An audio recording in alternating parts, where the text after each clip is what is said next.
Welcome to BRK news. అందరికీ శుభవార్త అని చెప్పుకోవాలి. ఏంటంటే ఒక యూనివర్సల్ ప్రాబ్లం ఉంది, అది ఒబెసిటీ. అంతేకాదు డయాబెటీస్, ఇక వీటి వల్ల వచ్చే కాంప్లికేషన్స్ చాలానే ఉంటాయి, గురక ఇలాంటి సమస్యలు. వీటన్నిటికీ చెక్ పెట్టే ఒక దివ్య ఔషధం వచ్చింది. దాన్ని ఎలి లిల్లీ అనే సంస్థ తయారు చేసిందని చెప్తూ ఉన్నారు. అసలు ఏంటి ఇది, అందరూ తీసుకోవచ్చా ఈ ఇంజెక్షన్? దీని గురించిన పూర్తి వివరాలు తెలుసుకుందాం. మనతో పాటు ఉన్నారు ప్రముఖ జనరల్ ఫిజిషియన్ డాక్టర్ రాజేష్ చుక్కాల గారు. డాక్టర్ గారు నమస్తే. నమస్తే. అంటే ఇప్పుడు డాక్టర్లకి పని చాలా తగ్గిపోయిద్దని చెప్పుకోవచ్చా? డెఫినెట్లీ అడ్వాంటేజే అనాలి. ఎందుకంటే ఊబకాయం అనేది ప్రపంచవ్యాప్తంగా మేజర్ ఇష్యూ. సో ఆల్రెడీ ఇది అమెరికాలో వాడడం జరిగింది. రిజల్ట్స్ ప్రామిసింగ్గానే ఉన్నాయి. వెయిట్ రిడక్షన్కే కాకుండా డయాబెటీస్లోను ఈ ఊబకాయానికి సంబంధించిన ఎటువంటి డిజీజ్ అయినా కానీ, అంటే నేను ఇదివరకు చాలా వాటిలో చెప్పాను, high cholesterol, BP, obstructive sleep apnea, arthritis, varicose veins, ఇవన్నిటికి కూడా వెయిట్ మూల కారణం. కాబట్టి వెయిట్ని తగ్గించే విధంగా ఏది వచ్చినా కానీ డెఫినెట్గా జనరల్ పాపులేషన్లో అది ఇంపార్టెంట్ ఎలిమెంట్ అయిపోతుంది. పర్టికులర్గా ఇప్పుడున్న కండిషన్స్లో ఊబకాయం మరీ ఎక్కువగా ఉంది కాబట్టి దాన్ని ఓరియంట్ చేసుకొని మనం ఏదన్నా డివైస్ తీసుకొచ్చినప్పుడు అడ్వాంటేజెస్ పాపులేషన్కి బాగానే ఉంటాయి. అంటే ఇది ఇంజెక్షనా డాక్టర్ గారు? ఎస్, ఇది ఇంజెక్టబుల్ ఫాము. ఒక పర్టికులర్ ఫ్యాషన్లో పనిచేస్తుంది.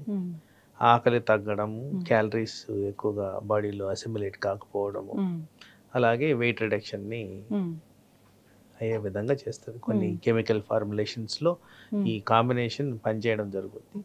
అంటే ఇది ఇండియాలో వచ్చిందా, వస్తుందా? అంటే ఈ వీటిని బ్రాడ్ టర్మ్గా జిఎల్పి అనలాగ్స్ అంటారు. గ్లూకోజన్ లైక్ పెప్టైడ్ అనేది ఒక ఎంజైమ్ బాడీలో ఉన్నది. దానికి సంబంధించిన ఇంజెక్షన్ ఇది. ఆల్రెడీ కొన్ని వేరే కంపెనీలు వాడడం జరుగుతుంది. కానీ ఇప్పుడు వచ్చిన న్యూయర్ మాలిక్యూల్ ట్రెజపెప్టైడ్ అంటారు దాన్ని. అది కొత్త మాలిక్యూల్. దాన్ని ఇండియాలో ఇంకా రాబోతుంది, రిలీజ్ కాబోతుంది. అంటే ఒక ఇంజెక్షన్ తీసుకుంటే బరువు తగ్గిపోతాం? ఒక్కసారి కాదండి, వారానికి ఒక ఇంజెక్షన్ తీసుకోవాలి. జనరల్గా రిజల్ట్ రావడానికి 3 months or 4 months పడుతుంది. సో ప్రామిసింగ్ థింగ్ ఏంటంటే around 10 to 15% reduction of weight అనేది క్లియర్గా ఉండబోతుంది అనేది చెప్తున్నారు.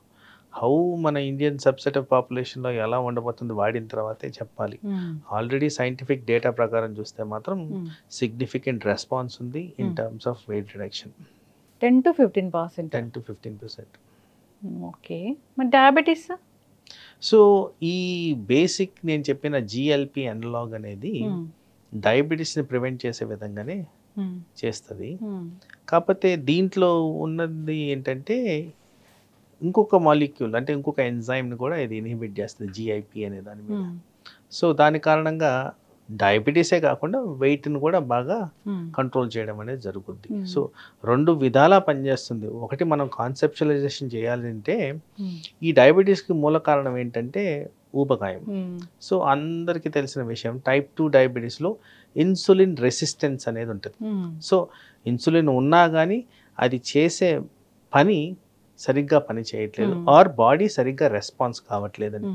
ఎప్పుడైతే ఊబకాయాన్ని తగ్గించగలుగుతామో అప్పుడు డబల్ ఇంపాక్ట్, వెయిట్ రిడక్షనే కాకుండా ఈవెన్ ఇన్సులిన్ సెన్సిటైజేషన్ అనేది పెరిగిన దానివల్ల షుగర్ కంట్రోల్ ఈజీగా వస్తుంది, ప్లస్ వెయిట్ కూడా మెయింటైన్ అవ్వడం జరుగుతుంది. షుగర్ కంట్రోల్లోకి వస్తుందా డాక్టర్ గారు? డెఫినెట్లీ. పూర్తిగా తగ్గిపోతుందా? పూర్తిగా తగ్గిపోవడం, కంట్రోల్లోకి వస్తుంది. సో బేసిక్లీ డయాబెటిక్ పేషెంట్లో ఇది వాడిన దానివల్ల షుగర్ టార్గెట్ లెవెల్కి రావడం జరుగుతుంది. కానీ ఇది స్టాప్ చేస్తే మళ్ళీ షుగర్ లెవెల్స్ పెరగడమే జరుగుతాయి, కానీ కంప్లీట్ రివర్సల్ అనేది లేదు. అంటే ఇప్పుడు ఈ ఇంజెక్షన్ తీసుకుంటే ఏమైనా తినొచ్చు అంటే కంట్రోల్ అనేది ఉండాలి కదా. ఇప్పుడు మనం ఒక మంచి కార్యక్రమం చేస్తున్నప్పుడు దట్ డజంట్ మీన్ చెడు కార్యక్రమం కూడా చేయాలని. తిండి అంటే చెడు కార్యక్రమమే అసలు. సో బ్యాలెన్స్డ్ గా చూసుకోవాలి. సో డయాబెటిక్ ప్రికాషన్స్ ఏవైతే ఇన్ జనరల్ ఉంటాయో, లైక్ వెయిట్, ఎక్సర్సైజ్, డైటింగ్, ఇవన్నీ చేస్తూ ఈ ఇంజెక్షన్ తీసుకున్న దానివల్ల అడిషనల్ బెనిఫిట్స్ అనేవి వస్తాయి మనకి. ఓకే, అంత రిస్క్ అయితే ఉండదు. రిస్క్ అంటే దీని సైడ్ ఎఫెక్ట్స్ దీనికే ఉన్నాయి. సో ఈ ఇంజెక్షన్ తీసుకున్న దానివల్ల first and foremost side effect expensive. ఇప్పుడు అక్కడ వెస్టర్న్ వరల్డ్ లో దాన్ని $1,000 కింద చెప్తున్నారు. $1,000. సో చాలా ఎక్స్పెన్సివ్. పర్ వీక్ $1,000 ఎక్స్పెన్సివ్ మనం చేయాలి, ఖర్చు చేయాలి. సో ఆ విధంగా చూసుకుంటే అది ఎక్స్పెన్సివ్ నెంబర్ 1. Number 2 toleration. ఎందుకంటే వామిటింగ్ సెన్సేషను, లూజ్ మోషన్స్, కడుపు ఉబ్బరము, కాన్స్టిపేషను, ఇలాంటివి వీటితో సైడ్ ఎఫెక్ట్స్ కింద గమనించారు. మరి ఎవరికి సూట్ అవుతుంది, ఎవరికి సూట్ కాదనేది వాడిన తర్వాతే ఏర్పడుతుంది. మరి అంత ఎక్స్పెన్సివ్ మెడిసిన్ వాడినప్పుడు మనకి సూట్ కాకపోతే అది కొద్దిగా డిఫికల్టే సిచ్యువేషన్. వీక్లీ వన్స్ అట్లా ఎన్ని నెలలు తీసుకోవాలి డాక్టర్ గారు? ఇంకా షుగర్ ఉన్న కాలం అది వాడాల్సిందే కదా. అంతే. ఇక్కడ మనము 2 డిఫరెంట్ థింగ్స్. ఒకటి వెయిట్ రిడక్షన్, ఒకటి 2 షుగర్ అయితే లైఫ్ లాంగ్. వెయిట్ రిడక్షన్ అంటే కొంత టార్గెట్ ఓరియంటెడ్గా ఉన్నప్పుడు ఎంత రెడ్యూస్ కావాలనే దాన్ని బట్టి ఆ పర్టికులర్ కండిషన్ బట్టి మనం వాడడం అనేది జరుగుతుంది. HbA1c ఒక 10 ఉంది డాక్టర్ గారు. అలాంటప్పుడు వీళ్ళు వీక్లీ వన్స్ ఇంజెక్షన్ తీసుకోవాల్సిందేనా? ఈ ఇంజెక్షన్ మీద ఉండాలి అన్నప్పుడు ఇది అవైలబుల్ యాజ్ అన్ ఆప్షన్. ఇప్పుడు మీరు చెప్పేది ఏంటంటే ఇది ఒక్కటే కాదు, చాలా రకాల డయాబెటిక్ మెడిసిన్స్ అవైలబుల్ ఉన్నాయి. ఇది మార్కెట్లో కొత్తగా వచ్చింది కాబట్టి దీని యూటిలైజేషన్ అనేది మనకి సర్వీస్లో ఉంది. ఎవరైనా సరిగ్గా కంట్రోల్ చేయలేకపోతే ఇది వాడిన దానివల్ల వెయిట్ తగ్గడము, షుగర్ కంట్రోల్ రావడం కూడా జరుగుతుంది. కాబట్టి 2 విధాల బెనిఫిట్స్ ఉన్నాయి. కాబట్టి డెఫినెట్గా దీనికి ఒక ఎడ్జ్ అనేది ఉంది. బట్ మోస్ట్ ఇంపార్టెంట్గా చాలా ఎక్స్పెన్సివ్ మెడిసిన్. ఎప్పుడు వస్తుందో ఇండియన్ మార్కెట్లో? మరి ఆల్రెడీ మార్చ్ ఎండింగ్కే వస్తుందని చెప్పారు. I think it's already available నా ఉద్దేశం. అడుగుతున్నారా డాక్టర్ గారు పేషెంట్స్ వచ్చిన వాళ్ళు మిమ్మల్ని? ఇంకా అంత అంటే అంత ఓరియంటెడ్గా లేరు. బట్ నవ్ అండ్ దెన్ చాలా మంది ఎప్పుడైతే న్యూస్ పేపర్స్లో వచ్చేసిందో వాటి గురించి ఎంక్వైరీ చేయడం జరుగుతుంది. సో యూసేజ్ అనేది చేసిన తర్వాతే దాని బెనిఫిట్స్ అనేవి మనం డిసైడ్ చేయాల్సిన అవసరం. అయితే మీరు ఒబెసిటీ అన్నారు, తగ్గిపోతుంది. డయాబెటీస్ అన్నారు, తగ్గిపోతుంది. మరి గురకకి దీనికి మందుకి ఎలాంటి సంబంధం? ఈ గురక అనేది ఏంటంటే ఈ మధ్యకాలంలో ఎక్కువ మందికి అబ్స్ట్రక్టివ్ స్లీప్ యాప్నియా అంటాం. ఎక్కడైతే oxygen carbon dioxide miss match ఉండి సాధారణంగా రాత్రులు బాగా గురక పెట్టడం అనేది జరిగినప్పుడు ఇలాంటి ప్రక్రియ జరుగుద్ది.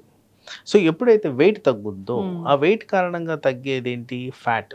ఈ ఫ్యాట్ తగ్గినప్పుడు మేము జనరల్గా మెడికల్ టర్మినాలజీలో లాక్సిటీ అంటాం. అంటే లూజ్గా ఉన్న స్ట్రక్చర్స్ ఇన్ ద బాడీ, వాటి వల్లే గురక అనేది వస్తుంది. ఇప్పుడు ఈ గాలి లోపల నుంచి బయటికి తీసుకోవడంలో ఆ ఎయిర్వేస్ మొత్తం కాస్త లూజ్ ఉండడం వల్ల దాని ఫ్లటరింగ్ వల్ల సౌండ్ వస్తుంది. ఎప్పుడైతే ఈ ఊబకాయాన్ని తగ్గించగలుగుతామో డెఫినెట్లీ ఆ ఇంపాక్ట్ ఈ అబ్స్ట్రక్టివ్ స్లీప్ యాప్నియా మెకానిజంలో కూడా మనకి బెనిఫిషియల్ ఎఫెక్ట్స్ చూపిస్తాయి. సో ఆ కారణంగా దాంట్లో కూడా రోల్ ఉన్నట్టు శాస్త్రపరంగా రుజువులు ఉన్నాయి. సో దానికి కూడా బెనిఫిషియల్ ఎఫెక్ట్స్ అనేవి ఉంటాయి. ఊబకాయానికి సంబంధించి ఏవైతే డిజీజెస్ ఉన్నాయో వీటిలన్నిటిలో కూడా ఈ పర్టికులర్ టైప్ ఆఫ్ మెడిసిన్కి డెఫినెట్గా రోల్ ఉన్నట్టు ఎస్టాబ్లిష్ జరిగింది. ఇప్పుడు ఈ మందు తీసుకున్నా ఇది ఒక్కటే మ్యాజిక్ చేస్తుందని అనుకోవడానికి లేదు కదా డాక్టర్ గారు. మన హెల్తీ లైఫ్ స్టైల్ అనేది మనం ఖచ్చితంగా మెయింటైన్ చేయాలి. 100%. అంటే మీరు ఫోకస్ చేస్తున్నది ఏంటి? ఓన్లీ ఫర్ డయాబెటీస్ అండ్ వెయిట్కి. మరి మిగతా మెడికల్ కండిషన్స్ అవన్నీ ఎలా పోతున్నాయి? అవన్నీ control. For example blood pressure ఉంది, బ్లడ్ ప్రెషర్ మందు వేసుకోవాల్సిందే, దానికి చేయాల్సిన జాగ్రత్తలు తీసుకోవాల్సిందే. సో అండర్లయింగ్ మెకానిజం ఏదైతే ఉంటుందో life style disease and life style అనేది అది మెయింటైన్ చేయకపోతే మనకు ప్రాబ్లంగానే ఉండొచ్చు. ఇప్పుడు ఎవరైనా బరువు పెరుగుతున్నారు అంటే వాళ్ళకి ఏదైనా జబ్బు ఉంటేనే బరువు పెరుగుతారా డాక్టర్ గారు? అనారోగ్య సమస్య ఉంటేనే బరువు పెరుగుతారా? వెయిట్ పెరగడానికి ప్రథమ కారణం లెస్ యాక్టివిటీ, ఓవర్ ఈటింగ్. జబ్బు కాదు ఫస్ట్. సో వాస్తవానికి మనం చేయాల్సిన అమౌంట్ ఆఫ్ యాక్టివిటీ చేస్తున్నామా? రెండోది మనం కన్జ్యూమ్ చేసే క్యాలరీస్కి తగ్గట్టు మన యాక్టివిటీ ఉంటుందా అని. సో మోస్ట్ ఆఫ్ ఇట్ ఏంటంటే ఒక మిస్ మ్యాచ్. మనం తినే ఆహారానికి, మనకి రిక్వైర్మెంట్ ఉన్న ఆహారానికి చాలా డిఫరెన్స్ ఉంది. ఫర్ ఎగ్జాంపుల్ ఐడియల్గా కూర్చున్న నాలాంటి డాక్టర్కి మ్యాక్సిమం ఒక 1000 to 1200 క్యాలరీస్ సరిపోతాయి. అదే 1500 క్యాలరీస్ తిన్నానుకోండి, విత్ ఇన్ నో టైం నేను వెయిట్ గెయిన్ అయిపోతాను. సో ఆ విధంగా మనం కంపేర్ చేసుకుంటే ఎవరికి ఇండివిజువల్ రిక్వైర్మెంట్స్ అనేవి వాళ్ళు టైలర్ చేసుకోవాలి. So for example biryani consumption అనేది చాలా కామన్ మన స్టేట్లో, మన హైదరాబాద్లో. సో ఈ బిర్యానీలో ఈజీగా మీరు ఆ బిర్యానీ ఎడిషన్స్ గురించి చూసుకుంటే, లైక్ బిర్యానీయే కాకుండా దాంతోపాటు ఒక కూల్ డ్రింక్, ఒక ఐస్ క్రీమ్, ఇంకేదో తింటారు, ఒక పాన్ అని. మరి ఈ cumulative calories almost 1500 calories. So ఒక్క బిర్యానీతో మీ డైలీ రిక్వైర్మెంట్స్ అక్కడ సాటిస్ఫై అయిపోయినాయి. మరి మీరు తిన్న బ్రేక్ఫాస్ట్, లంచ్ ఇవన్నీ కూడా పెరిగిపోతున్నాయి కదా. So excess amount of calories ఉన్నప్పుడు న్యాచురల్లీ వెయిట్ అనేది పెరుగుద్ది. జనరల్గానే వెయిట్ పెరిగే సీజన్ అంటే ఒకటి ఉంటుందా డాక్టర్ గారు? అట్లే లేదు, మనిషి తినే ఆహారం బట్టే ఎక్కువ శాతం ఉంటుంది అండ్ యాక్టివిటీ బట్టే ఉంటుంది. బట్ ఇన్ జనరల్ వింటర్లో ఎక్కువ తింటారు, ఎందుకంటే చలికి ఎక్కువ కదలిక అనేది ఉండదు, బయటికి పోబుద్దేదు, దాని కారణంగా వెయిట్ పెరగడం అనేది జరుగుద్ది. సమ్మర్లో కాస్త యాక్టివ్గా ఉంటారు కాబట్టి this is a general thing. Must and should అనేది కానే కాదు. జనరల్గానే ఈ ఒబెసిటీ, ఊబకాయం అనేది ఒక పెద్ద భూతంలాగా కనిపిస్తూ ఉంటుంది. ఒబెసిటీ ఉందంటే చాలా రకాల అనారోగ్య సమస్యలు వెంటాడుతూ ఉంటాయి. మీరు అన్నట్టు డయాబెటీస్ ఉంటుంది, రకరకాల డిసీజ్ అన్ని వస్తూ ఉంటాయి. మీరు అన్నట్లు గురక వస్తుంది, ఇంకా రకరకాల ఇష్యూస్ కూడా వస్తూ ఉంటాయి. పీసీఓడి, పీసీఓఎస్ ఇలాంటి ఇష్యూస్ కూడా. దాన్ని తగ్గించడానికి ఒక మందు వస్తుంది అంటే చాలా క్రేజీగా ఫీల్ అవుతారు. ఆ మందు అంటేనే హ్యాపీ కదా డాక్టర్ గారు. ఒక ఇంజెక్షన్ వేసుకుంటాం, బరువు తగ్గిపోతామంటే అసలు ఎంత సంతోషమో. అదే మీరు ఒక జిమ్ చేయండి, నడవండి, లేదా డైట్ చేయండి అంటే అది చాలా కష్టమైన పనిలాగా ఉంటుంది, కష్టంగా ఉంటుంది. బట్ ఏదైనా మరీ అంత మ్యాజిక్ చేసే లాగైతే ఉండదు. మన హెల్తీ లైఫ్ స్టైల్ అయితే మనం ఖచ్చితంగా మెయింటైన్ చేయాల్సిందే. వెయిట్ అనేది పెరగకుండా మనం చూసుకోవాలి. డయాబెటీస్ చాలా మందిలో డయాబెటీస్ ఉంది, ఇంట్లో ఇద్దరుంటే ఒకరికి డయాబెటీస్ ఉంటూ ఉంది. కాబట్టి అసలు ఆ డయాబెటీస్ రాకుండానే జాగ్రత్తలు తీసుకోవాలని కోరుకున్నాం. వచ్చిన వాళ్ళు ఏదైనా అడ్వాన్స్ మెడిసిన్ ఉన్నా హెల్తీ లైఫ్ స్టైల్ మెయింటైన్ చేసుకుంటూ ట్రీట్మెంట్ తీసుకోవాలని కోరుకుందాం. డాక్టర్ గారు చాలా చక్కటి ఇన్ఫర్మేషన్ అండి, ధన్యవాదాలు. నమస్తే.